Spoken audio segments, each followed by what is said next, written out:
मलाई पनि 50 लाख अफर आयो, त्यसपछि म निश्चिन्त भएँ। अर्को एउटाले मलाई के भन्यो भने, अनि उसले त्यो पत्रकारलाई के भनेछ भने, मैले सुरेन्द्र केसीलाई भनिदिइसकेँ तपाईँको काम हुन्छ भनिदिएछ। जुन मान्छेलाई उसले भनेको थियो त्यो मान्छेको बोली यहाँ रेकर्ड रहेछ, उसले त्यो मलाई सुनाइदियो। मैले त्यो केसीलाई भनिदिएको थिएँ तपाईँको काम हुन्छ। यो त फ्रडहरूको देश हो बाबु। यो त यिनीहरूको त डिएनएको कुरा अस्ति मैले उठाएँ नि। के छ तपाईँको खबर? सर खैनी खाने होइन भन्दै टिचरलाई खैनी बाँड्ने विद्यार्थीहरू हुन्छन् यहाँ। त्यही म क्लास लिइरहेको थिएँ चाबेलमा सोसियोलोजीको। आज हाम्रो यस्तो दिवस छ, तपाईँ क्लास लिइरहनु भएको छ भनिदियो। मलाई प्रधानमन्त्री हुन्छु भन्ने कल्पना होला त कतै? नेता त जन्मिँदै खानको लागि जन्मे, मन बिग्रेपछि मलाई चाहिँ पर सरेको बेलामा पनि दुर्व्यवहार गर्थ्यो भनेर बाहिर ल्याइदिन्छन्। लोग्ने स्वास्नीको बिचमा अँध्यारो कोठामा के गरिन्छ, के गरिँदैन, त्यो सबै कुरा बजारमा ल्याउँदै जाने हो भने, वस्त्र खोलाखोल गर्न थाल्ने हो भने नाङ्गै भइँदैन। यो स्वास्नीवादी चिन्तनमा त लोकतन्त्रको त हुर्मत हुन्छ नि त। पारमा अरू सरू मुक्ति प्रदान सदान भन्ने कुरा केही पनि होइन, रमण श्रेष्ठ भन्ने कुरा केही पनि होइन। डाइरेक्ट प्रचण्ड हो, यसको आदि पनि प्रचण्ड हो, अन्त्य पनि प्रचण्ड हो। उनको बिना यो सब कुरा भएको पनि छैन र उनको हस्ते बिना यो अहिले नियन्त्रित पनि हुँदैन। त्यसकारण म सार्वजनिक रूपमा प्रचण्डलाई आह्वान गर्छु, this is high time he must intervene and stop the bar movement and tackle the judiciary problem. No way. त्यसको रिमोट मसँग छ र बारसँग पनि छैन। त्यसको रिमोट त प्रचण्डसँगै छ। प्रचण्डले जुन च्यानल हेर्न चाह्यो त्यही च्यानल देखा पर्छ। जागिर खाने भनेकै कमाउनको लागि हो भन्ने थियो हिजो, अब अहिले चाहिँ राजनीति पनि कमाउनका लागि भन्ने भयो। ल्याङ्रे वकिललाई ड्याम्की ड्याम गोदी लात्तैले गोदिरहेछ। डाक्टर साहब स्वागत छ। ल हस्, धन्यवाद। डाक्टर साहब, अब विषय उठान नगर्दा पनि गाह्रो, गर्दाखेरि पनि यो के गर्छन् नेपालमा। अब आज प्रचण्ड एउटा मोरङ, यो प्रचण्ड एउटा चाहिँ रामगोपालपुर नगरपालिकामा जाने महोत्तरीमा, त्यहाँ चाहिँ सार्वजनिक बिदा दिइएछ। यो कस्तो ट्रेन हो डाक्टर साहब? एउटा स्वास्थ्य चौकी उद्घाटन गर्न जाँदा सार्वजनिक बिदा दिइन्छ। अब यो उनीहरूलाई त्यहाँ ताली पड्काउने जनता चाहियो होला।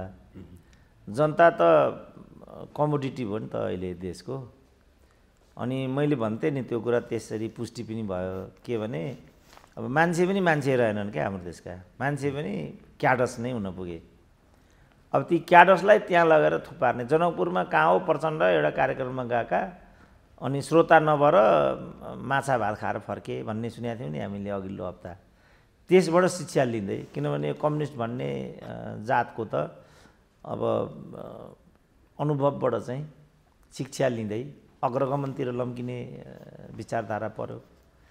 त्यसरी अग्रगमनताको लागि सायद विगतबाट अनुभव लिएको होला कमरेडहरूले। त्यसो भने ताली पड्काउने जनता अब कार्यालय बन्द गरेर जानुपर्ने भयो। जनता होइन, ती क्याडरहरू चाहिँ। अब उनीहरूले त्यस, किनभने यिनीहरूले बोर्डिङको बच्चाहरू अनि माला लिएर उभ्याउँछन्। घाममा गर्मीले कति बच्चाहरू ढलेको पनि हामी देखेको। राजाकै पालामा पनि पुस 1 गते, पुस 14 गते भन्थे, पृथ्वी जयन्ती भन्थे। देशभरिबाट मान्छेहरू काठमाडौँमा भेला हुन्थे, सदरमुकाममा भेला हुन्थे। एउटा प्रचलन थियो नि त। तर अब छुट्टी नै चाहिँ राजाको जन्मोत्सव इत्यादिमा मात्रै, अन्यथा त्यस्तो चाहिँ हुँदैन थियो। सायद उनीहरूले त्यहाँबाट सिकेका हुन् कि, किनभने प्रचण्डले गएको महिना योभन्दा त राजा महाराजाको सानमान कहाँ हो भनेका थिए। त त्यो परम्पराबाट उनीहरूले कपी गरेको हो कि। अख्तियार दुरुपयोग अनुसन्धान आयोगले यो बिचमा राष्ट्रपतिलाई एउटा प्रतिवेदन पेश गर्यो। उसको प्रतिवेदन, त्यसमा चाहिँ स्थानीय तहमा सबभन्दा बढी भ्रष्टाचार हुन्छ भन्ने उसले देखियो। र हालसालै मोरङको यो पथरी शनिश्चरी नगरपालिकाको बैठकमा चाहिँ एउटा वडा अध्यक्षले यो हिसाब किताब सार्वजनिक गर्नुस् भन्दाखेरि मेयरले गलत त्याएर बाहिर निकालिदिएछन्, बैठकमा सहभागी हुनै दिएनन्। के भयो यस्तो? अब यो त धेरै पहिला शङ्करदेव क्याम्पसको विद्यार्थी युनियनको निर्वाचनमा यस्तै भएको थियो। समानान्तर कमिटी जस्तो वा असन्तुष्ट पक्षले चाहिँ यति युनियनमा भ्रष्टाचार भएको छ भन्ने कुरा सार्वजनिक गरेको थियो। अब अन्यत्र पनि यस्ता कुराहरू बारम्बार आइरहेछन्, किनभने 6 खरब त महालेखा परीक्षकको प्रतिवेदन तिनै राष्ट्रपतिलाई बुझाएको बुझाइएको प्रतिवेदनमा परेको कुरा के भने 6 खरब चाहिँ अहिले नेपाल सरकारको बेरुजु छ। तिनै राष्ट्रपति जस्ता कार्यालयहरूले अब अस्ति हाम्रो पर्यटन मन्त्रालयको पनि कुरा आयो नि त। अब आयल निगममा कसरी आयल निगम लुटेका छन् कर्मचारीले भन्ने कुरा पनि तथ्याङ्कसहित पत्र पत्रिकाले बाहिर ल्याए। अब नेवानीको कुरा मैले नै भनिरहेको छु, हिजोको एउटा तथ्याङ्क सुधार गर्नु पर्यो। मैले के भनेको थिएँ भने नेवानीमाथि 39 अरबको ऋण छ भनेर, वास्तवमा त्यो चाहिँ 49 अरब भन्नु पर्थ्यो। मैले पञ्चायतको अन्तिम दिनमा नेवानीसँग 28 वटा साना ठुला गरेर जहाज थिए। युरोप सेक्टरसम्म चाहिँ हाम्रो प्रत्यक्ष उडान पर्थ्यो नेवानीको जहाजले। अब ती खस्दै खस्किँदै अहिले 6 वटामा आएको छ। त्यसमध्ये चाइनाबाट आएका 2टा चाहिँ ग्राउन्डेडै छन्। अस्ति पनि मैले भने ती ग्राउन्डेड जहाजहरूलाई भरण पोषण गर्न मात्रै 5 करोड खर्च जान्छ भनेर वार्षिक। त्यसलाई पुछपाछ यताउता होला नि, त्यहाँ कसरी ग्राउन्डेड गर्दा पनि जीवित राख्ने त्यस्तो केही त होला नि। त्यस क्रममा अब उता नेवानीमा चाहिँ 1400 कर्मचारी चाहिँ ढाड सेकेर बसिराखेका हुन्छन्। अब त्यहाँ महाप्रबन्धक, कार्यकारी अध्यक्ष फलानु नियुक्तिमा कत्रो चाहिँ होडबाजी चल्छ हामी जम्मैलाई थाहा छ। त्यसकारण यी सब विषयवस्तु त अब पचाएर गयो हाम्रो नेपालको राजनीतिले। किनभने समाज भ्रष्ट छ, उसले भ्रष्टाचारलाई विषयवस्तु मान्दैन, ठान्दैन। मर्दले कमाउँछ त, जागिर खाने भनेकै कमाउनको लागि हो भन्ने थियो हिजो। अब अहिले चाहिँ राजनीति पनि कमाउनका लागि भन्ने भयो। अब राजनीति कमाउनको लागि होइन, त्यति पनि हामीले बुझाउन सकेनौँ। राजनीति भनेको त राष्ट्रपति कहाँ जुन प्रतिवेदन बुझाइयो, महालेखा परीक्षकले जुन प्रतिवेदन बुझायो, त्यहाँ भएका कमी कमजोरीहरूलाई निराकरण गर्दै जनतामा सुख समृद्धिको एउटा सन्देश प्रवाह गर्ने, हजुर, त्यो हो नि त राजनीति भनेको त। अब राजनीतिको मूलमै हाम्रो चाहिँ बुझाइ गलत छ। राजनीति भनेको जसरी पनि सत्तामा जाने, सत्तामा गएर चाहिँ आफ्ना भाइ भतिजा चट्टाबट्टालाई मालामाल गराउने र अर्को चुनावको तयारी गर्ने, चुनावका लागि खर्चको जो गर्ने। त्यतिका लागि नगरपालिकामा तिनीहरू निर्वाचित भएका हुन् अनि उनीहरूले त्यसको विरुद्धमा आवाज उठाउनेलाई निकाल्दैनन् त कक्षबाट। अब यहाँ एउटा अर्को छ नि डाक्टर साहब, यो उखु किसानले केही अगाडि यहाँ राजधानीमै आएर रोए, बाबा हाम्रो पैसा देऊ भनेर। यो 15 करोड रुपियाँ तिर्न बाँकी रहेका वीरेन्द्र कनौडिया चाहिँ अब यो सोनामपछि लुम्बिनी प्रदेशमा मुख्यमन्त्री बन्ने चर्चा आएको छ। भनेपछि डाक्टर साहबले भन्नुभएको अघि राजनीति चाहिँ यो जनतालाई कसरी हुन्छ पङ्गु बनाएर आफूमाथि उस्ने, त्यसले जितो है डाक्टर साहब। यिनी चाहिँ वीरेन्द्र भन्ने चाहिँ मुख्य चाहिँ उखु कृषकको उखु हत्या र भुक्तानी नदिने, अनि त्यो हैसियतलाई दुरुपयोग गरेर यताबाट चाहिँ सब्सिडी लिने राज्यबाट। यो उखुको चाहिँ के भएको छ भनेदेखि सरकारले भुक्तानी गरिसकेको छ, तर त्यो पैसा चाहिँ मिल मालिकले हत्याएका छन्। अनि उखु कृषकहरूको उखु पनि उनीहरूले चिनी बनाएर अनि बेचिसके, आफ्नो बनाइसके, हत्याइसके। खालि कृषकहरू मात्रै चाहिँ वञ्चितीकरणमा परेका छन्। तर केही पनि गर्न किन सक्दैन राज्य भने राज्यकै अङ्गमा बसेका मानिसहरूले यो सब गरिराखेका छन्। अब योलाई वैधता नदिने हो भने उनीहरूले चाहिँ सरकारबाट वञ्चित। हामी देखिरहेको छौँ गण्डकीमा एउटै स्वतन्त्र सांसदले यिनीहरूलाई घुमाइराखेको छ। अघिल्लो क्याबिनेटमा पनि मन्त्री, अहिलेको क्याबिनेटमा पनि मन्त्री, भोलि त्यही मुख्यमन्त्री भयो भने तपाईँ अचम्म नमान्नु होला। यो वीरेन्द्र कनौडियाको कुरा पनि त्यही हो। ऊ आफै मिल मालिक हो, सबभन्दा ठुलो उखु कृषकको रकम हत्याएर राख्ने मान्छे नै त्यही हो। अब त्यसलाई कसले के गर्न सक्छ त? मुख्यमन्त्रीको लाइनमा छन् अब भन्ने कुरा छ, वेटिङ मुख्यमन्त्री। त्यो त उनीहरूको ऊ छ, आलो पालो भन्ने छ। जस्तो कर्णालीमा त्यस्तो भइसक्यो। हाम्रो जीवनबहादुर शाहीको अस्ति नाम आएको थिएन हामीलाई। जीवनबहादुर शाही चाहिँ 1 सिट त हो नि, त्यो क्षेत्रमा काङ्ग्रेस जितेको 1 सिट हो। 1 सिट जितेर पनि मुख्यमन्त्री हुन्छु भन्ने कसैलाई कल्पना हुन्छ होला? जस्तो यहाँ त्यो गजेन्द्र हमाललाई, उमेश श्रेष्ठलाई म मन्त्री हुन्छु भन्ने कल्पना थियो होला त? मलाई प्रधानमन्त्री हुन्छु भन्ने कल्पना होला त कतै? चुनाव होइन सेटिङ मिले त हुन्छ होला नि डाक्टर साहब। होइन अब त्यही त, अब त्यो त खिलराज हुनसक्दा नहुने भन्ने कुरा त केही छैन। तर खिलराजलाई म प्रधानमन्त्री हुन्छु भन्ने थियो होला त? गोरु ब्याएपछि केही पनि लाग्दैन। जुन देशमा गोरु ब्याउँछ त्यो देशमा गाई ब्याएको कुरा पनि समाचार हुन्छ र बाबु। जुन समाज पूर्णतः भ्रष्ट छ, जहाँको राजनीतिले समाजका सबै संयन्त्रहरूलाई न्याकेको छ, गाँजेको छ, अनि त्यहाँ वीरेन्द्र कनौडियाले उखु कृषकको भुक्तानी दिएनन् र तिनै वीरेन्द्र कनौडिया भोलि चाहिँ लुम्बिनीको मुख्यमन्त्री भयो भने त्यो कुनै ठुलो घटना हुन्छ र? ढिलो चाँडो हुनेछन्, तर अब जे होस् जनता उसमा चाहिँ नि रहिराख्नुपर्ने भयो। तर अब यो राज्य संयन्त्र नि डाक्टर साहब अब के भएको त यस्तो? 23वटा देशमा चाहिँ राजदूतहरू फिर्ता बोलाइए, न त्यहाँ नियुक्ति हुन्छ होइन। अब यो अरू त भनिहालियो, अब यो प्रदेशको त लथालिङ्ग अवस्था थाहा छँदै छ। अझ कता उहाँ चाहिँ प्रदेश 1मा चाहिँ विश्वासको मत लिनलाई होटलै बुक गरेर राखिएको छ भनिन्छ। के भएको यस्तो? यही बार एसोसिएसनका अधिवक्ताहरूको लागि त 2टा होटल लाखौँ करोडौँ खर्च गरेर बुक गरिएको छ भनेर सुनिएको छ भने अब राजनीतिले त यो गरिआएको छ त। बौद्धिक त यसको विरुद्धमा लडेका हुन् र बौद्धिकहरूले यसको विरुद्धमा राजनीति ल्याएका हुन्, यसको विरुद्धमा परमादेश ल्याइएको। त उनीहरू होटलमा गएर बस्छन् भने अब नेता त जन्मिँदै खानको लागि जन्मेका हौँ हामी चाहिँ पशुपतिमा चिम्टा लिएर बस्नको लागि राजनीति गरेको हो र भन्थे कति नेताहरू। तिनीहरू नै अहिले क्याबिनेटमा मन्त्री छन्। राजनीतिले त यिनीहरूले यही अस्त्र बनाएका छन् त। यसमा उनीहरूले जो जिता हो सिकन्दर, उनीहरूले जे गर्छन् त्यही कुरा फाइनल हुन्छ। उनीहरूले संविधान ल्याए संविधान आउँछ, उनीहरूले संशोधन गरे संशोधित हुन्छ, उनीहरूले यो प्रतिगमन हो भने प्रतिगमन हुन्छ, यो आधा सचियो भनेपछि त्यो आधा सचियो हुन्छ, उनीहरू सत्तामा गएपछि त्यो क्रान्ति हुन्छ, अर्को गयो भने त्यो प्रतिगमन हुन्छ, भ्रान्ति हुन्छ। जहाँ दोहोरो तेह्रो मानकबाट भन्नुपऱ्यो राजनीति, बौद्धिकता, मिडियाबाजी चल्छ, त्यसमा मूल्यको खोजी नै मैले देख्दा अनर्थ हुन्छ।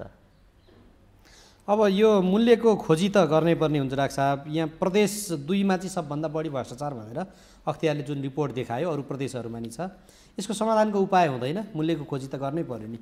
होइन, अब उनीहरूले बिस्तारै यसलाई के गर्छन् भने यो संहिता विरुद्धको षड्यन्त्र हो भन्छन्, त्यसपछि यो मधेसको विरुद्ध पहाडेको षड्यन्त्र हो भन्छन्, त्यसपछि यो हाम्रो लोकप्रियतालाई देख्न नसकेर भोलिको हाम्रो जनलहरलाई बदनाम गराउनको लागि काठमाडौँबाट गरिएको प्रपञ्च हो भन्छन्। के उपाय छ त? किनभने अख्तियारमा, लोकसेवामा, अब कुटनीतिमा जस्ता मानिसहरूले यिनीहरू डिपुट गरेका हुन्छन् ती मानिसहरू पनि भर लाग्दा र विश्वसनीय हुँदैनन्। त्यसकारण त्यो ठाउँमा राजनीति नगर न भन्ने हाम्रो हिजोदेखिको तर्क त्यहाँ थियो। अदालतमा राजनीति नगर, विश्वविद्यालयमा राजनीति नगर, कुटनीतिमा राजनीति नगर। हामीले हिजैदेखि यो भन्यो होइन, हामी नै पद नपाएको रोदन भनिदिए। अब हामीले लोकसेवामा देखेका छौँ, स्वास्नी कवि लोग्नेले काटेको छ, बाउको छोरीको कवि बाउले काटेको छ। अब किनभने तपाईँ कर्णाली प्रदेशमा तपाईँ जानु भने तिनै नेताले आफ्नो स्वास्नीलाई प्रादेशिक लोकसेवाको सदस्य बनायो। अब हाउसमा नेताहरूले आफ्नो स्वास्नी लगाएका छन्। अब यो स्वास्नीवादी जो चिन्तन छ, अब यो स्वास्नीवादी चिन्तनमा त लोकतन्त्रको त हुर्मत हुन्छ नि त। लोकतन्त्रमा त योग्यताक्रम पो हुनुपर्छ त। कसैको स्वास्नी भएको आधारमा, कसैको बुहारी भएको आधारमा, कसैको सम्धि भएको आधारमा, कसैको जेठान भएको आधारमा, कसैले पैसा बुझाएको आधारमा अनि नियुक्ति लिने दिने हो। अब गजेन्द्र हमालको प्रकरण त्यही हो, यो यहाँ आइपुग्यो त्यो। अब वकिलहरूको त्यही झगडा भने सबैले बारको अध्यक्षले आफ्नो छोरालाई बनाउन खोजेको, एउटा अर्को सामाजिक अभियान सबैले स्वास्नीलाई बनाउन खोजेको, अर्को एकजना वरिष्ठ अधिवक्ताले सालीलाई बनाउन खोजेको, चोलेन्द्रले त्यो नमानेपछि यो सब भएको भन्ने छ। अब यो लाजमर्दो कुरा होइन। यहाँ फेरि अर्को एउटा इन्ट्रेस्टिङ कुरा आयो नि डाक्टर साहब, जस्तो यो बारको आन्दोलन चलिराख्दाखेरि केही न्यायाधीशहरूले होइन यो चाहिँ त्यो सुधारका हरिकृष्ण कार्की प्रतिवेदन सुधारसहित गोला प्रथाबाट इजलास तोकिने लगायतका कुराहरूमा सहमति जनाएर इजलासमा बस्न खोज्दाखेरि बारका अध्यक्षले के भन्यो भने यो राजीनामाको मागमा चाहिँ नि कमजोर बनाउने भन्ने हो भने तपाईँहरू विरुद्ध पनि हामीले दृष्टिकोण परिवर्तन गर्नुपर्छ खबरदार भनेर भाषणबाजी गरेपछि अनि सर्लक्क फेरि ती न्यायाधीशहरू जो अहिले चाहिँ यो इजलासमा बस्ने भनेका थिए उनीहरू पनि होइन राजीनामामै हामी लाग्छौँ भनेर आए भन्ने कुरा आएको लाग्छ। अब यसलाई उनीहरूले थप प्रश्न पार्नु पर्यो। यो सबै उनीहरूले किन गरिराखेका छन् त्यो प्रश्न पार्नु पर्यो। हामीलाई त कुनै पनि भ्रम छैन, किनभने मैले लामो समयदेखि भनि के आएको छु भनेदेखि सर्वोच्च अदालतमा कोही पनि न्यायाधीश छैन, किनभने पार्टीको नेता वा कार्यकर्ता न्यायाधीश हुनै सक्दैन। अब त्यस्ताले यो गर्यो भने मलाई त ठुलो कुरा नै भएन। हिजोको मिडियामा त्यसै भन्दै थिए साथीहरू, 5 वटा न्यायाधीशले विद्रोह गरे, यो राजीनामा अभियानबाट उनीहरू विमुख भए, सर्वोच्च अदालत सुचारू भयो भन्थे। अब मलाई चाहिँ दुईटै कुरा दुरुस्त थाहा नभएको हुनाले मैले त्यहाँ मौनता जस्तो गरेर आफ्नो काम तमाम गरेँ। अब तपाईँ अहिले यो सोध्दै हुनुहुन्छ, त्यो हो भने पनि मलाई चाहिँ अनौठो लाग्दैन। बरु हिजो उनीहरूले जुन अदालत फर्किने सोच बनाए भन्ने समाचार सार्वजनिक भयो, त्यो मलाई अनौठो लाग्छ। किनभने आखिर त्यहाँ जो न्यायाधीश नियुक्त भएको हुन्छ त्यो त योग्यताको आधारमा भएकै हुँदैन नि, त्यो त पार्टीको आधारमा भएको हुन्छ, त्यो त मोलतोल गरेर गएको हुन्छ। बिचौलियाहरूले उसलाई चाहिँ न्यायाधीश बनाएका हुन्छन्। त्यसरी बिचौलियाको हातबाट बनेका न्यायाधीशहरूले न्यायमूर्तिको भूमिका खेल्ने भन्ने त अपेक्षा गर्न सकिँदैन नि। अहिले उनीहरू आउनमा आएको अर्थ लाग्छ यदि यो हो भने। तर फेरि बारले किन त्यो खालको चाहिँ नि यदि हाम्रो यो राजीनामाको जुन मुख्य माग छ त्यसमा चाहिँ तपाईँहरू अडग दायाँ गर्नुभयो भने हामी चेतावनी दिन्छौँ भनेर बारको अध्यक्षले भने। अब योभन्दा अगाडि सार्वजनिक भएको विषय छ, डाक्टर साहबलाई पनि थाहा छ, बारले माग्दा राजीनामा नदिने तपाईँको भनेर प्रधान न्यायाधीशलाई नियन्त्रण गर्न खोजेको देखिन्छ। बार सर्वेसर्वा हो डाक्टर साहब? सर्वेसर्वा होइन, तर हामीले चाहिँ को सर्वेसर्वा भन्ने संस्कार निर्माण गर्न सकेनौँ। मिडियाकै कुरा गर्दा त्यही हुन्छ, प्रेस काउन्सिलकै कुरा गर्दा त्यही हुन्छ, प्रहरी र अन्य संयन्त्रकै कुरा गर्दा त्यो हुन्छ। सबैले तत्त क्षेत्रमा हैसियत अनुसारको भूमिका नखेली गच्छे अनुसारको भूमिका मात्रै किन खेल्न विवश छ ऊ भने उसलाई बिचौलियाले त्यहाँ पुर्याएको छ, उसलाई नातेदारी व्यभिचारले उसलाई त्यहाँ पुर्याएको छ। अब रघुपन्तले त कसरी चाहिँ सांसद नियुक्त गरिन्छ भन्ने कुरा सार्वजनिक रूपमा भने नि त्यो आफै मुद्दा चाहिँ अदालतमा विचाराधीन छ। तर त्यो एउटा दृष्टान्त मात्रै हो, त्योभन्दा अर्को तरिकाले त नेपालमा कसैको पनि नियुक्ति हुँदैन। दुःखको कुरा के भने यो किसिमको दुष्प्रवृत्ति अदालतमा नि पुगेको छ। नत्र भने अदालतका न्यायाधीशहरूको जुन एउटा वरियता चाहिँ अपेक्षित छ पटक्कै छैन नि त्यहाँ त्यस्तो। त्यसपछि उनीहरू चाहिँ अर्काको हातको खेलौना भएका छन्। नत्र हिजोका न्यायाधीशलाई मान्छेले यसरी प्रश्न उठाउन सक्दैन थिए नि। पछिल्लो कालमा खास गरी खिलराजको पालादेखि यो भएको भन्ने छ। किनभने खिलराजले त अब लमा ग्रेजुएट गरेको मान्छेले नियन्त्रण र सन्तुलनको सिद्धान्त त त्यहाँ अलग च्याप्टरको रूपमा पढेको हुनुपर्ने। अब त्यस्तो पढेको हुनुपर्ने मान्छे प्रधान न्यायाधीश भएको बेला कार्यपालिका प्रमुख पनि न्यायपालिका प्रमुख पनि हुने भनेको त कल्पना गर्न सकिन्छ। कुन नैतिकताले र कुन धर्मले नेपाल बार भन्ने त त्यहाँ त्यति बेला पनि थियो होला। जस्तो यो न्यायाधीशहरूको नियुक्तिमा न्याय परिषद चाहिँ निर्णायक हुन्छ, नेपाल बारको प्रतिनिधि पनि त्यहाँ हुन्छ, बकाइदा घोषित प्रतिनिधि हुन्छ नि, अहिले पनि छ त्यहाँ, निर्वाचित भएर गएको हुन्छ त्यहाँ।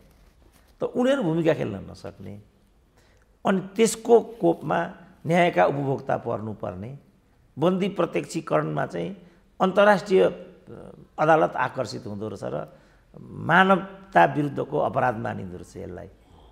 त यो सबभन्दा राम्रो जान्ने हामी होइनौँ नि, यो सबभन्दा राम्रो जान्ने या त न्यायमूर्तिहरू हुन्, न्यायाधीशहरू हुन्, होइन भने बार हो, कानुन व्यवसायीहरू हुन्। अब उनीहरू नै त्यसो गरिरहेछन् भने यसको उत्तर कोबाट खोज्ने त?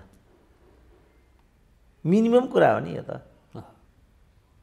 जस्तो हो अस्पतालमा चाहिँ अन्यत्र जो जे गरे पनि इमर्जेन्सी वार्ड त व्यवधान पुर्याउन पाइँदैन होला नि त। अब यहाँ अस्पतालमा पनि हडताल गरिरहेका हुन्छन् मान्छेले, त्यो त मानवता विरुद्धको अपराध हो नि त।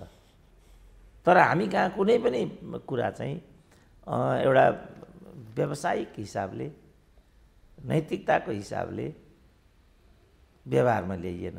त्यस कारण मैले सुरुदेखि भनिआएको के थियो भने लोकतन्त्रका जे मानक सिद्धान्तहरू हुन्छन् होइन, त्यो चाहिँ पारदर्शिता, योग्यताक्रम र जवाफदेहिता हो।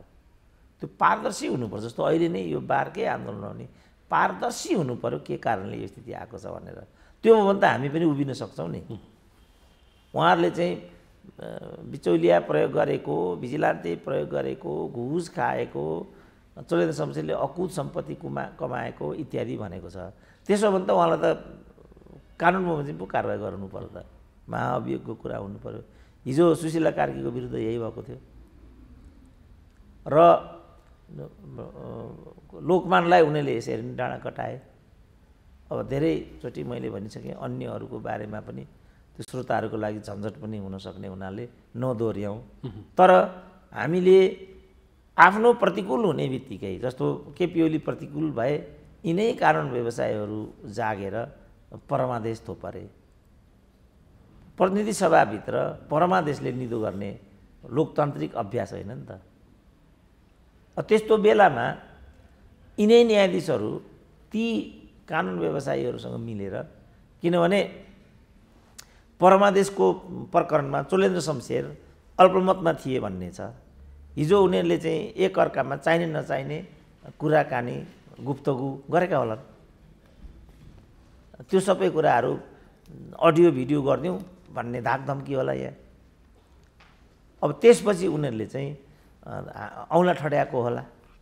हिजो हामीलाई नै अहिले यहाँ भनिरहेछन् नि त, जस्तो माधव कुमार नेपालहरू भनिरहेछन् नि, यही 10 जनाको समूहले, यो वस्तु त यो 10 जनाको समूह नै हो जसले चाहिँ कुनै हालतमा केपी ओली विरुद्धको अभियानबाट पछि हट्नु हुँदैन भनिआयो। अन्त्यमा जब निर्णय गर्ने बेला भयो, त्यो बेला म एक्लै परेँ भनिरहेछ नि माधव कुमार नेपालले। अब यो सत्य असत्य के हो, तर धेरै हदसम्म 10 जनाले पनि केपी ओलीको विरुद्धमा अराजनीतिक मुख छोड्ने इत्यादि गरेको कुरा त सत्य हो नि। अब यो कुरा कसैले त्यहाँ तेर्स्यायो भने त्यो कत्रो कुरा हुन्छ त। हिजोसम्म यसो अहिले भनिरहेछन् त, यो पार्टी फुटाउनु पर्छ कि पर्छ भन्नेहरू नै यिनीहरू हुन् भनिरहेछन् त। यदि त्यो सत्य हो भने त्यो कुरा म पब्लिक गरिदिउँ भन्यो भने त घनश्याम भुषालहरूलाई गाह्रो हुन्छ नि त, भीमरावलाई गाह्रो हुन्छ नि त। पारदर्शी हुनुपर्छ। अहिले के भयो भने त्यसको अतिरिक्त पार्टी विभाजनबाट विमुख भएका 10 जनाहरूलाई केपी ओलीले धेरै हदसम्म दुर्व्यवहार गरेको त हामी देख्छौँ नि। अब त्यो दुर्व्यवहारलाई पनि उनीहरूले चाहिँ सहनु परेको छ, किनभने हिजो एक चरण त गलत हो नि। जब गलत गरिन्छ भने त्यसको परिणाम सही हुँदैन। गलत गर्यो कि समय लाग्ला, तर परिणाम चाहिँ कालो नै आउँछ। त त्यो कारणले अब कानुन व्यवसायीहरूले 5 वटा न्यायाधीशहरूलाई पनि धम्क्याएको होला। काँधमा काँध मिलाएर गरियो हिजो, क्या हो आज? बा उनीहरूले नै राजीनामाको प्रकरण ल्याउनुहोस् हामी छौँ भनेका छन् कि? यी त बिचौलिया न हुन्। यी त न्यायाधीशको आवरणमा बिचौलियाहरूसँग मिलेर धन सम्पत्ति, अनेकौँ चाहिँ सामाजिक अपराधहरू। हिजो त्यो लम्साल भन्ने एकजना केही दिन अगाडि दिवंगत मात्रै भए सर्वोच्चका न्यायाधीश, उनको छोरामाथि नै रेपको आरोप थियो। त्यस्ता नहुने यिनीहरू त। प्रधान न्यायाधीशले वार्तामा बोलाउँदाखेरि पनि अब वार्ताबाट समस्या समाधान हुन्छ भन्छन् केही पनि कुराहरूमा, त्यहाँ पनि जाँदैनन्।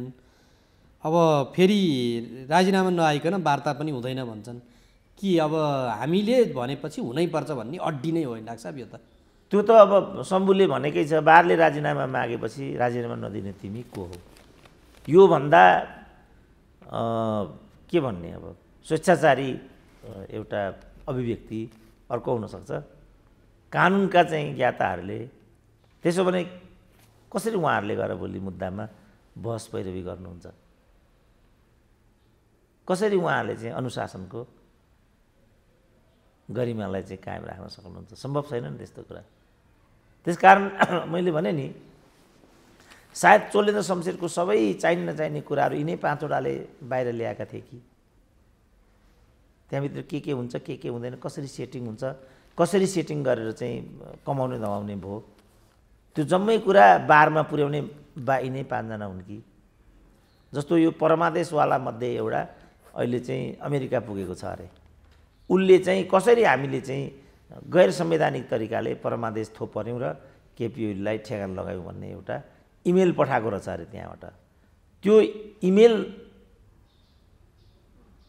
अब कस्तो किसिमको मुडमा थियो न्यायाधीश, पढेर सुनाउन थाल्यो। त्यहाँ पढेर सुनाउन जति थाल्यो उति धोती फुस्किँदै गएपछि तलबाट यो रोकौँ यो रोकौँ यो रोकौँ भन्ने कुरा आएछ अरे।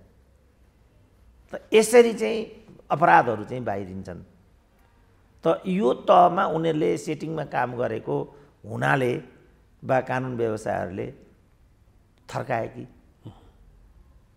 या त त्यसो मन मिल्दाखेरि सम्पूर्ण कुरा गर्ने। लोग्ने स्वास्नीको कुरा पनि त्यही हो नि त, मन मिल्दा अनेक गर्छन्। अनि जब मन बिग्रिन्छ, अनि मन बिग्रेपछि मलाई चाहिँ पर सरेको बेलामा पनि दुर्व्यवहार गर्थ्यो भनेर बाहिर ल्याइदिन्छन्। पर सरेको बेला लोग्ने स्वास्नीको बिचमा अँध्यारो कोठामा के गरिन्छ के गरिँदैन त्यो सबै कुरा बजारमा ल्याउँदै जाने हो भने, वस्त्र खोलाखोल गर्न थाल्ने हो भने नाङ्गे भइँदैन। एकजना न्यायाधीशको प्रकरणै बाहिर आयो नि डाक्टर साहब यो बिचमा। विवाह गरेपछि जम्मा 4 पटकभन्दा सम्पर्कमा आउँदै नआएको यत्रो वर्षसम्म भनेर एउटा समाचार सार्वजनिक भएको छ एक साहब। तर ती न्यायाधीश बाहिर लाग्थे भन्ने छ, चलेका न्यायाधीश। अब यो त के भने सभ्य समाजको गरिमा चाहिँ उच्च नैतिक आचरणबाट मात्रै मेन्टेन गर्न सकिन्छ। तर यस खालका अपराध नगर्ने मानिसहरू बिरलै हुन्छन्। कति अवस्थामा स्वास्नी मान्छेले पनि यस्तो गर्दैनन् भन्ने छैन। अब पितृप्रधान भएको हुनाले पुरुषको अपराध बढी छ, त्यो कुरा सत्य हो। अब त्यो ठ्याक्कै के हो उनीहरूको आन्तरिक मामला हामी भन्न सक्दैनौँ, हामी जान्दैनौँ। तर मानवीय कमजोरी नभएको त मान्छे हुँदैन। अब न्यायाधीश जस्तो व्यक्ति उच्च नैतिक आचरणको अहिले चाहिँ दिनेश त्रिपाठी त्यही उच्च नैतिकताको अभावको प्रश्न उठाएर हिँडिरहनु भएको छ चोलेन्द्र शमशेरको विरुद्धमा। त्यो न्यायाधीशको सम्बन्धमा उहाँ के भन्नुहुन्छ त? दोहोरो मापदण्ड पनि लोकतन्त्रमा अपेक्षित हुँदैन, वाञ्छित हुँदैन। त्यसमा उहाँ के भन्नुहुन्छ त? जस्तो अहिले करको कुरा छ, वरिष्ठ अधिवक्ताहरू करको दायरामा छैनन् भन्ने छ। आफ्नै अधिवक्ता साथीहरूको सम्बन्धमा उहाँ के भन्नुहुन्छ त? के यो उच्च नैतिकता चोलेन्द्र शमशेरलाई मात्रै आकर्षित हुने कुरा हो? अरूलाई यो आकर्षित हुँदैन? अनेक किसिमको झगडियाहरूको चाहिँ पैसा बुझ्ने, वकालत नगरिदिने, त्यो कुरा गर्यो भने दुर्व्यवहार गर्ने सम्पूर्ण चाहिँ प्रमाणहरू हामीसँग छन् भनेर स्वयं बारको अध्यक्षको सम्बन्धमा कानुन व्यवसायीहरूले चाहिँ सूचनाहरू सार्वजनिक गर्दै गरेको स्थिति छ। त्यसमा बार के भन्छ? दिनेश त्रिपाठीहरू जो उच्च नैतिकताको कुरा गर्नुहुन्छ उहाँहरू के भन्नुहुन्छ त? यो त के भने एक पक्षलाई मात्रै लागू हुने विषय हो नि। आचार संहिता, उच्च नैतिक आदर्श, लोकतन्त्रको मर्मधर्म एकजनालाई मात्रै लाग्ने कुरा होइन नि। ती त अब व्यक्तिगतमा गए डाक्टर साहब, तर सामूहिक रूपमा त चरित्रै उदाङ्ग्यो नि। अब डाक्टर साहबले नि पटक पटक भनिराख्नु भएको छ यिनीहरू सब नाङ्गिन्छन् भन्ने प्रसङ्गमा अहिले परिस्थिति कस्तो आयो भने विद्वान अधिवक्ताहरूलाई थुथु गर्न पर्ने, न्यायाधीशहरूलाई थुथु गरिदिने, त्यहाँ त्यो दृश्यहरू देखिने, अनि एउटा महिला अधिवक्तामाथि हातपात गर्ने, त्यो पनि उदाङ्गो पाराले। चरित्र त नाङ्गिँदै गयो डाक्टर साहब सबैको। अनि त्यो त यिनीहरूले पचाइसके। किनभने मैले पहिला पनि भने मूलत यो समाज भ्रष्ट समाज भएको हुनाले मलाई कतिले भन्थे नेपालको आजको असफलताको प्रश्न चाहिँ भ्रष्टाचार हो कि नीतिहीनता हो भन्ने। त्यसकारण भ्रष्टाचारको मुद्दा आजको समाजको लागि विषयवस्तु हुन सक्दैन। किनभने मूलत यो भ्रष्ट समाज यो मलाई लाग्छ सबै नै भ्रष्ट होला नि। कामचोर र श्रमशीलता नहुने, जवाफदेहिता नहुने त्यो समाज भन्ने लाग्छ मलाई यो। त्यसकारण भ्रष्टाचारलाई त हामीले पचाइसक्यौँ। किनभने जस्तो अहिले भनौँ न कानुन व्यवसायकै कुरा गर्दा, बौद्धिकहरूकै कुरा गर्दा जे श्री सम्पत्ति उनीहरूको यहाँ होला त्यो अकुतै होला जस्तो लाग्छ मलाई। नत्र भने गणेशराज शर्माले त कहिले पनि एउटा कार पनि चढ्नु भएन बिचरा। जो लब्ध प्रतिष्ठित कानुनवेत्ताहरू हुन् दमन ढुङ्गानाको पनि त्यही स्थिति होला जस्तो लाग्छ मलाई। किनभने त्यति बेला चाहिँ नैतिक आचरण चाहिँ उच्च स्थानमा शीर्ष स्थानमा थियो, किनभने नेताहरू पनि त्यस्तै थिए। बिपी कोइरालाको पान्तले दरबार काठमाडौँमा हामीले सुन्यौँ न नि, कोइराला निवास विराटनगरमा हामीले देखेको हो। 3-4 वर्ष अगाडि त्यही पनि बेचेर चाहिँ भोगभाग गर्न आँटे अरे भन्ने सुन्थ्यौँ हामी। गिरिजा प्रसाद कोइरालाको कुनै निवास थिएन। सुशील कोइरालाको त मलाई पनि विश्वास लाग्छ सायद उहाँको कुनै श्री सम्पत्ति ब्याङ्क ब्यालेन्स यस्तो थिएन होला। अब त्यही सुशील कोइरालाको ढोका कुरेर न्यायाधीश हुने एउटा कथित न्यायाधीशसँग कति सम्पत्ति होला, कति मस्ती मार्थ्यो होला। जुन यो यौन दुराचार न्यायाधीशको कुरा तपाईँले गर्नुभयो, कसरी ऊ त्यस्तो हुन सक्यो होला? त्यो लोकतान्त्रिक आचरणको विपरीत छ नि त यो। त उनीहरू नै आज लोकतन्त्रको गुड्डी हाँक्छन्, उनीहरू नै नैतिकताको कुरा गर्छन्। अब बारले आफ्नो आन्दोलनको कार्यक्रममा प्रधान न्यायाधीशको सम्पत्ति छानबिन गर्ने भनेको छ। बारका आन्दोलित अधिवक्ताहरूको सम्पत्ति चाहिँ कसले छानबिन गरिदिने होला डाक्टर साहब? त्यसैले मैले भने यो प्रश्न नै सान्दर्भिक छैन। उनीहरूको यो वस्त्र खोलाखोलको लागि भएको प्रतिस्पर्धा हो। यिनीहरूले एकअर्कालाई नङ्ग्याउने भन्दा परतिर यसबाट केही पनि हुँदैन। किनभने कसैको पनि जीवनशैली पारदर्शी छैन नेपालमा। र हरिकृष्ण कार्कीको प्रतिवेदनले भनिसकेको छ कि न्यायाधीशहरू नै बिचौलिया छन् र कानुन व्यवसायीहरू नै बिचौलिया छन्। त्यो त अहिले शम्भु थापाले एउटा टेलिभिजन कार्यक्रममै स्वीकार्नु भने हामी घुस खुवाउँछौँ भनेर। घुस लिने, घुस दिने यो कुरा हामी आम रूपमा गर्छौँ भन्ने कुरा उहाँले धेरै पहिला स्वीकार गरिसकेको। त्यसै मैले भने नि यो वस्त्र खोलाखोलको प्रतिस्पर्धा हो। एकअर्काको वस्त्र खोलिसकेपछि बाँकी के रहन्छ त्यहाँ? तर यिनीहरूलाई के लागेछ भने चोलेन्द्रलाई नङ्ग्याएपछि चोलेन्द्र मात्रै नाङ्गिन्छन् र उनी राजीनामा दिन बाध्य हुन्छन्।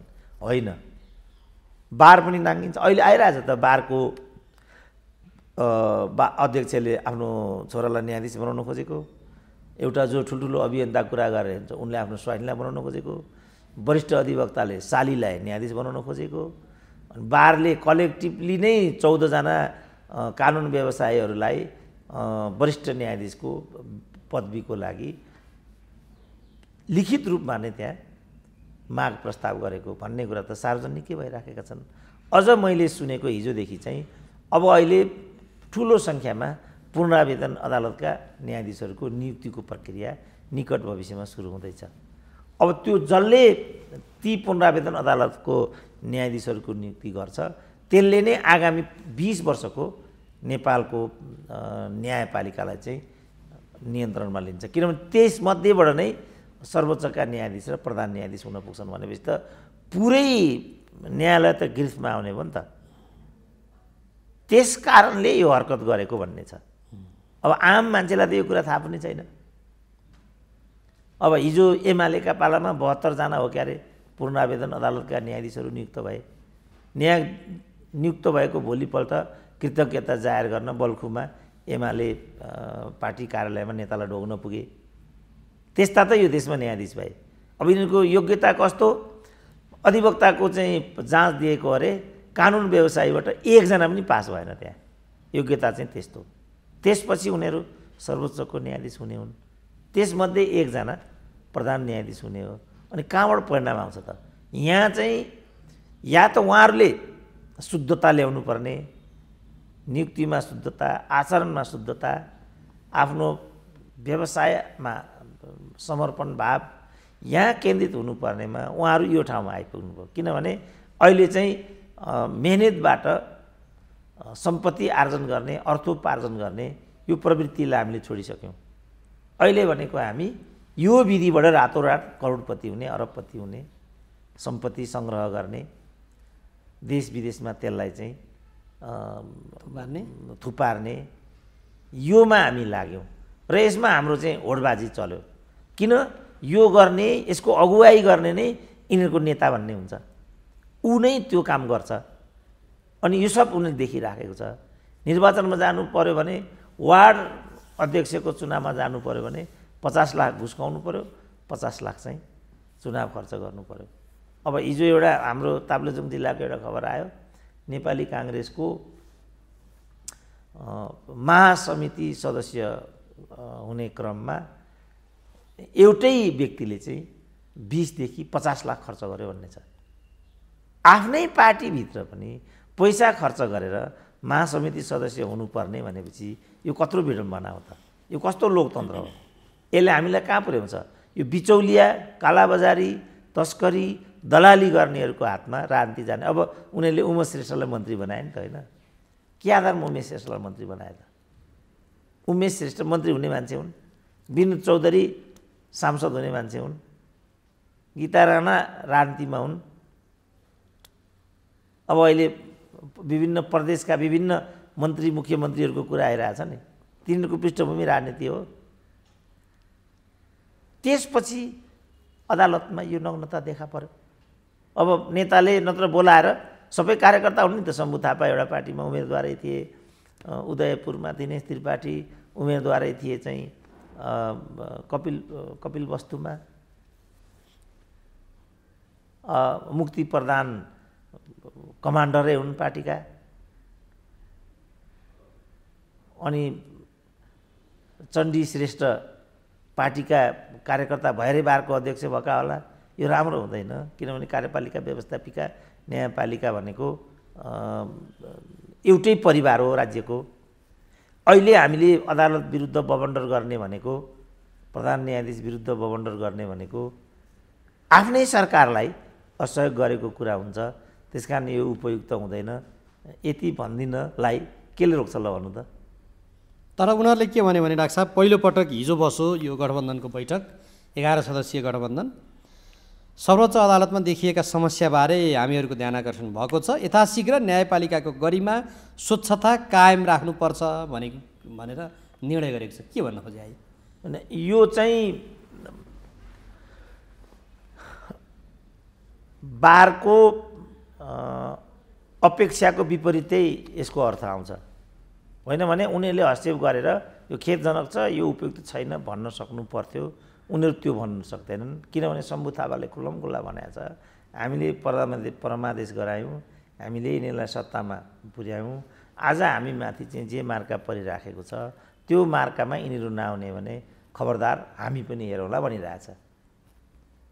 अब यस्तो बेलामा एउटा नैतिक दबाब त दलहरूमाथि पनि थियो, तर उनीहरू त्यो नैतिक दबाबलाई पनि प्रतिरोध गर्ने अवस्थामा छन् भन्ने यो अव्यक्त भाषाले सङ्केत गर्छ। किनभने चोलेन्द्र शमशेरको नियुक्ति यो सब सामना गर्ने शक्तिले नै गराएको छ भन्ने कुरा हामीले बुझ्नुपर्छ। जस्तो विमलेन्द्र निधिको पालामा अहिले रेले भनिरहेछ, आइजी कसलाई नियुक्ति गरौँ हजुर भनेर मलाई सोध्न आएका थिए, मैले यसरी गर्नु भनिदिएको थिएँ भनेर लेखेकै छ। अब विमलेन्द्र निधिले त्यो कुरा होइन भने पनि माइक्रो म्यानेजमेन्ट भनेकै त्यही हो। त्यसकारण चोलेन्द्र शमशेरको नियुक्ति पनि एउटा अदृश्य शक्तिको एउटा इसारा बिना भएको छैन। त्यस्तो बेलामा चोलेन्द्र शमशेरको विरुद्धमा उनीहरूले के गर्नु पर्यो भने पहिला त्यो शक्तिलाई साध्नुपर्छ। उसले अघि बढो भनेपछि मात्रै यिनीहरूले चाहिँ व्यक्त भाषामा विज्ञप्ति जारी गर्न सक्छन्, नत्र भने यिनीहरूको हैसियतै छैन। त्यो शक्ति भनेको वैदेशिक शक्ति नै हो डाक्टर साहब, अर्को हुनै सक्दैन। हामी भनि नै हाल्यो, रेले त भनि नै हाल्छ। अब एउटा जब आइजीको नियुक्तिमा मलाई सोध्न आउँछ भनेदेखि प्रधान न्यायाधीश धेरै माथिल्लो पद हो नि त। तर अब यही बेलामा जस्तो भारतीय जनता पार्टीका प्रवक्ता विजय सोनकर शास्त्री त नेपाल भ्रमणमै छन्, उनी राजनीतिक दलका नेताहरूसँग भेटघाट गरिरहेका छन्। छलफल गोप्य रूपमा त हुँदो हो नि, होइन डाक्टर साहब? होइन, हुन्छ, तर त्यसको एउटा उपयुक्त माध्यम हुन्छ। जस्तो यहाँ न्यायालयमा पनि घुस खाने फलानु यस्तो भन्छन् नि, ल न्यायाधीश तपाईँलाई म 1 लाख रुपियाँ घुस दिन्छु भन्ने त हुँदैन नि त। त्यहाँ त एउटा संयन्त्र हुन्छ, त्यहाँ त एउटा बिचौलियाले काम गर्छ। बजारमा चाहिँ उही राजाका पालामा हामीले चिनेकै एउटा साथी थियो, कसो गरेर भूमिगत गिरोहको एउटा तहमा पुगेछ अरे। अनि त्यो भूमिगत गिरोहको नाइकेले चाहिँ तपाईँको चाहिँ के काम थियो नि भन्दा, हजुर मसँग यस्तो एउटा मूर्ति थियो, त्यो मूर्तिको कारोबार गर्न आएको पो भन्न पुगेछ अरे। एडिसी लगाएर घोक्रे ठ्याक लगाएर चाहिँ त्यसलाई बाहिर गराइदिए। अब त्यसलाई बिचारा के थाहा भएन भने उपयुक्त विधिबाट मात्रै मूर्तिको कारोबार हुन्छ। बजारमा मूर्तिको कारोबार हुन्छ र बजारमा गाँजाको चरसको कारोबार हुन्छ, बजारमा घुस खान पाइन्छ। जस्तो अब यो बालुवाटारको फाइल छ, यो बालुटारको फाइल व्यवस्थापन गर्ने नै अहिले त्यहाँ चाहिँ एकजना न्यायाधीश छन्। तिनै भोलि गएर चाहिँ प्रधान न्यायाधीश हुन्छन्। अब यिनको रुट अब तपाईँले विचार गर्नुपर्ने कुरा के छ भनेदेखि अब बालुटारको फाइल उनले व्यवस्था गरे बापत उनलाई त्यो पारितोषिक मिलेको छ। ठुलो एउटा सञ्जालले चाहिँ उनलाई त्यहाँ पुर्याइराखेको हुन्छ। कति अवस्थामा उनलाई पनि थाहा नहुन सक्छ। जस्तो 10 वर्ष अगाडि म लन्डन पुगेको थिएँ। लन्डन पुगेपछि प्रसङ्गवश नेपालको कुरा आयो भने तपाईँ नेपालको चाहिँ कुरा नगर्नुहोस् भन्यो त्यो जसले मलाई खाना बोलाएको थियो मिटिङमा। मिटिङ कम डिनर थियो त्यो। छक्क परेँ, तपाईँहरू कस्तो देशमा पनि बस्नुहुन्न, तपाईँहरू देशप्रतिको कुनै जिम्मेवारी पनि वहन गर्नुहुन्न, देशको कुरा आएपछि तपाईँहरू ततर्किनुहुन्छ। तपाईँलाई किन यत्रो चिडचिडाट देशप्रति? जुन देशको माटोले तपाईँलाई यहाँ आइपुग्ने एउटा हैसियत प्रदान गर्यो, जुन देशको माटोबाट तपाईँ सिञ्चित हुनुभयो, जहाँ जन्मिनुभयो, त्यो प्रति नै यत्रो चिडचिडाट किन भने मैले उसले के भन्यो भने राजदूत त बेच्ने त्यस्तो पनि देश हुन्छ डाक्टर साहब, देशै होइन नेपाल त भनिदियो। छक्क परेँ म, किन राजदूतै बिक्री हुन्छ भन्ने मलाई त्यो बेलासम्म मैले सुनेको पनि थिएन, मलाई थाहा पनि थिएन। त्यसपछि म फर्केर नेपाल आएँ। त्यसले एकदम पिन्च गर्यो मलाई, एकदम मलाई चाहिँ पिन्च गरेपछि मलाई यो राजदूतको वर्गीकरण यता त्यता भन्ने कुरा पनि केही पनि थाहा थिएन। यसको तलब कहाँ के भन्ने कुरा पनि मलाई केही थाहा थिएन। त्यसपछि मैले चाहिँ अध्ययन गरेँ। राजदूतको सामान्यतया 3टा वर्गीकरण हुँदो रहेछ, क ख ग। कमा America, Japan, Bharat, China, Britain जस्ता मुलुक पर्दा रहेछन्। अनि खमा स्क्यान्डिनेभियन कन्ट्रीहरू, यो स्पेन, नर्वे, जर्मनी टाइपका, युरोपका यस्ता खालका मुलुक पर्दा रहेछन्। गमा चाहिँ बङ्गलादेश, म्यानमार, श्रीलङ्का टाइपका देश पर्दा रहेछन्। तलब पनि त्यसरी नै हुँदो रहेछ। अमेरिका यिनीहरूको त्यति बेर $6000 हुन्थे, बङ्गलादेशको चाहिँ $2200। अब फलानु मन्त्रीलाई यति रकम बुझाएर यो राजदूत नियुक्ति भएको भन्यो मलाई त्यसले। त त्यति पैसा उसले जस्तो $1,00,000 दियो भनेदेखि $1,00,000 को लागि उसले चाहिँ कति बुझाउनु पर्यो र कति उपता हुन्छ भनेर सबै मैले क्याल्कुलेसन गर्दै गएपछि हो कि भन्ने मलाई, किन कहिले नियुक्ति गर्छ यहाँबाट कहिले निष्कासन गर्छ भन्ने पनि हामी कहाँ त निश्चित। तपाईँले अघि भन्नुभयो 23वटा मुलुकमा राजदूतहरू खाली छन्। बिचरा उनीहरू कति बुझाएर त्यहाँ राजदूत भएर गएका थिए होला, कतिको त एग्रिमेन्ट नै आइरहेको थिएन, बाटैमा यिनीहरूले मिसफायर गरिदिए। यो सबै हुन्छ। उपेन्द्र यादवको पालामा परराष्ट्र मन्त्री हुँदा उनले त्यही गरेका थिए। ग्रिन कार्ड लिएर उता अमेरिकामै बसेका 2 जना, एउटालाई सायद युएसको होला, अर्कोलाई युकेको नियुक्त गरे। एग्रिमेन्टै नआई उपेन्द्र यादव गइहाले, उनीहरूको नियुक्ति पनि बुझ भइगयो, उनीहरू फर्केर नेपालै आएनन्। यो तरिकाले उनीहरू कारोबार गर्छन्। त यो सबलाई क्याल्कुलेसन गरेर मैले चाहिँ हो कि क्या हो भन्नेतिर गइरहँदाखेरि एउटा मान्छेले मलाई के भन्यो भने, डाक्टर साहब यसमा हजुरले धन्दै के भने, अनि म अलिअलि बाहिर भन्न थालेँ। यो कुरा भन्न थालेपछि एउटाले मलाई के भन्यो, डाक्टर साहब यो कुरा तपाईँले कसरी थाहा पाउनुभयो भन्यो। राजदूतै भइसकेको मान्छेले लन्चमा बोलायो, किन यो कुरा मिलेन र भने मैले मिल्यो र नै मैले भनेको भन्यो त्यसले। अनि तपाईँले चाहिँ कसरी थाहा पाउनुभयो त भने मैले, मलाई पनि 50 लाख अफर आयो भन्यो। त्यसपछि म निश्चिन्त भएँ। अर्को एउटाले मलाई के भन्यो भने, पैसा लगेर खुवाउनुपर्छ भन्ने कुरा छैन। जसलाई चाहिँ राजदूतको रूपमा नियुक्ति गरियो ती मान्छेलाई पनि पैसाको कारोबार थाहा नहुन सक्छ, किनभने बिचौलियाले बाहिर नै त्यो कुरा मिलाइसकेका हुन्छन् र पैसाको पोको बिचौलियाले नै पुर्याइसकेको हुन्छ। सट्टामा उहाँले नजानेर जानेर एउटा काम गर्नुपर्ने हुन्छ। त्यस बापत ऊ यति अनुग्रहित भइसकेको हुन्छ कि ऊ त्यो काम जस्तो 4-5 जना 2-3 जना त राजदूतले सहयोगीको रूपमा सँगसँगै लान नै पाइन्छ। वैधानिक रूपमा नै, वैधानिक रूपमा जो जान्छ 50 लाख रुपियाँ त त्यसले नै दिन्छ अरे। एउटा नेतो नै थियो, वाम पार्टी के हो, त्यसको एउटा कार्यकर्ता म भए ठाउँमा रुँदै आयो। डाक्टर साहब मेरो त फल्लाले यसरी लान्छु भनेर 30 लाख रुपियाँ पच गरिदियो। तैँले यो कुरा बाहिर ल्याइस् भने पनि खबरदार भन्छ, नल्याऊ मेरो घरद्वार उड्यो भन्यो। त यो तरिकाले यो पैसा उनीहरू चाहिँ उपता गर्छन्। अस्ट्रेलियाको सार्वजनिकै भयो नि त विषय। त यो सब परिदृश्यले के देखाउँछ भने यहाँ खेल खाल्छ, यहाँ झिलझाल छ, यहाँ अपराध छ। न्यायालय पनि यसबाट अछुतो छैन। त्यसमा डाक्टर साहब प्रकाश सुवस्ती न्यायाधीश जस्तो लाग्छ मलाई। उनले त भने नि 33 जना चाहिँ तपाईँलाई हामी न्यायाधीश प्रधान न्यायाधीश अझ के बनाउँछौँ, के गर्नु पर्यो भन्दै आए भनेर एउटा हिमाल पत्रिकामा उहाँले बोल्नु भएको छ। पछि बुझ्दै जाँदा ती कोही पनि त्यहाँ चाहिँ सर्कलभित्र होइन रहेछन्, त्यहाँ त बिचौलिया हाबी हुँदो रहेछ भनेर। अब मैले 3 दिन अगाडि एउटा पूर्व मन्त्रीसँग मेरो भेट भयो। ती पूर्व मन्त्रीले 2-3 जना महत्त्वपूर्ण नियुक्तिहरूको नाम लिएर त्यो नियुक्ति मैले गरेको भन्दै मैसँग। फ्रडहरूको त कमी छैन हाम्रो देशमा। यसलाई मैले नियुक्ति गरेको, यसलाई मैले नियुक्ति गरेको मैसँग भन्थ्यो। जबकि मैले तिनीहरूको नियुक्ति कसरी भयो भन्ने कुरा किनभने 50 वटा अन्तर्वार्तामा मैले नै भनिसकेको छु। यस्तो मलाई टिठ लाग्यो कि मेरै अन्तर्वार्ता यो एउटा पनि सुन्दो रहन्छ भन्ने मलाई लाग्यो। त्यस कारणले यी नाङ्गा बाबाको चाहिँ कुरै छोडिदिउँ। किन प्रकाश स्वस्तिको कुरालाई पनि नरहरि आचार्यले आफ्नो आत्मवृत्तान्तमा खण्डन गरेको छ। अब प्रकाशै वस्तीलाई कुन हदसम्म आधिकारिक रूपमा लिने, अब तर बिचौलिया हाबी हुँदो रहेछ कि भन्ने कुरोमा त्यसमा त हामीले अघि भनिहाल्यौँ। यो सब गर्छन् बिचौलियाले। कहिलेकाहीँ बिचौलियाले मलाई नै पर बेचिसकेको हुन्छ। ऊ पर एउटा घटना भयो, ठुलो पत्रकार हो, नेपालको 1 नम्बरको पत्रकार, अहिले पनि ऊ पत्रकार नै छ। त्यो चाहिँ कीर्तिपुरमा यो त्रिभुवन विश्वविद्यालयको एउटा विषयमा चाहिँ जाँच दिँदो रहेछ। जाँच दिएपछि त्यसको कपी म कहाँ आउँछ कि भन्ने उनीहरूको अनुमान भयो।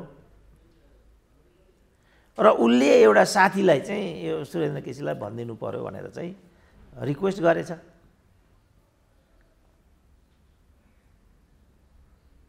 अनि उसले त्यो पत्रकारलाई के भनेछ भने मैले सुरेन्द्र केसीलाई भनिदिइसकेँ, तपाईँको काम हुन्छ भनिदिएछ। अनि त्यो पत्रकारले मलाई फोन गर्यो,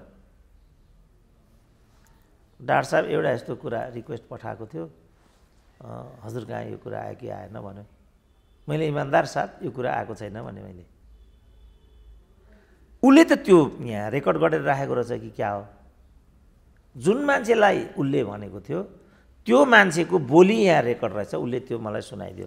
मैले त्यो केसीलाई भनिदिएको थिएँ तपाईँको काम हुन्छ भन्ने आवाज। मास्टरको कपी चेक गर्न पर्ने डाक्टर साहब एक्जामको त्यो उसले मलाई चाहिँ त्यो मैले यो कुरा केसीलाई भनिदिइसकेँ तपाईँको काम हुन्छ भनेको आवाज मलाई उसले सुनाइदियो। त्यो मान्छे पनि पछि राजदूत भयो एउटा देशको।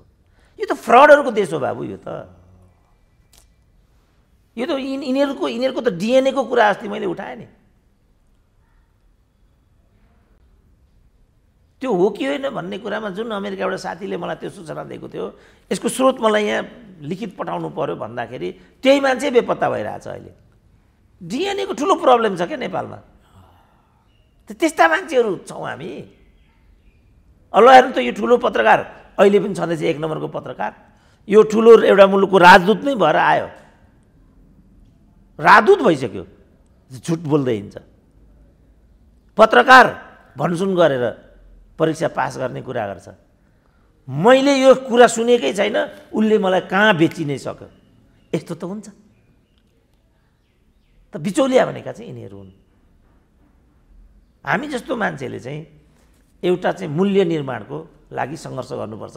अघि मैले भनेको त्यहाँ हो, एउटा मूल्य निर्माण गर्नुपर्छ। मेरो धेरै विद्यार्थी पनि कति मसँग रिसाएका छन्, पत्रकारहरू पनि कति मसँग रिसाएका छन्। तिमी आफ्नो ठाउँमा बस है भाइ भनिदिन्छु म, तिमी जे हो त्यहाँ बस्नुपर्छ तिमीले।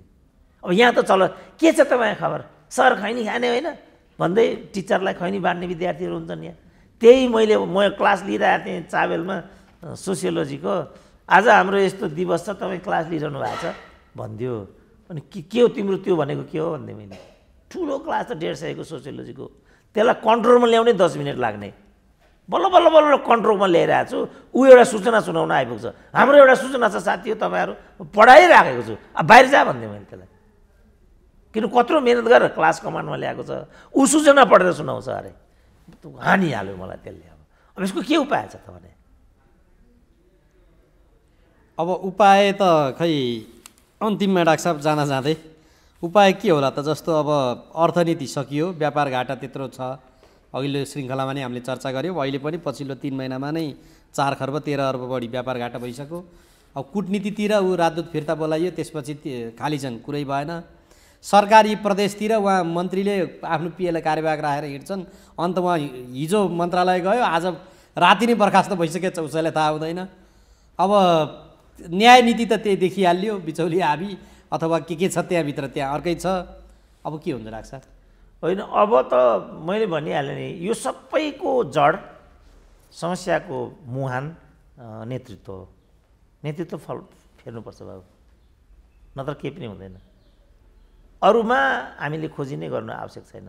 जस्तो यहीँ पनि प्रचण्डले बोलाएर यो राम्रो हुँदैन, हाम्रै सरकार हो, हाम्रै अदालत हो, परमादेशबाट हामीलाई यहाँ आउन कत्रो मद्दत गर्यो, यो उपयुक्त समय छैन भनिदिए त यो त गाइजा तपाईँ देख्नै पर्दैन नि। अब यसको चाहिँ हामी त्यो त्यहाँ कुटे खाने ल्याङ्ग्रे वकिलबाट समस्याको समाधान खोजेर पाउँछौँ त?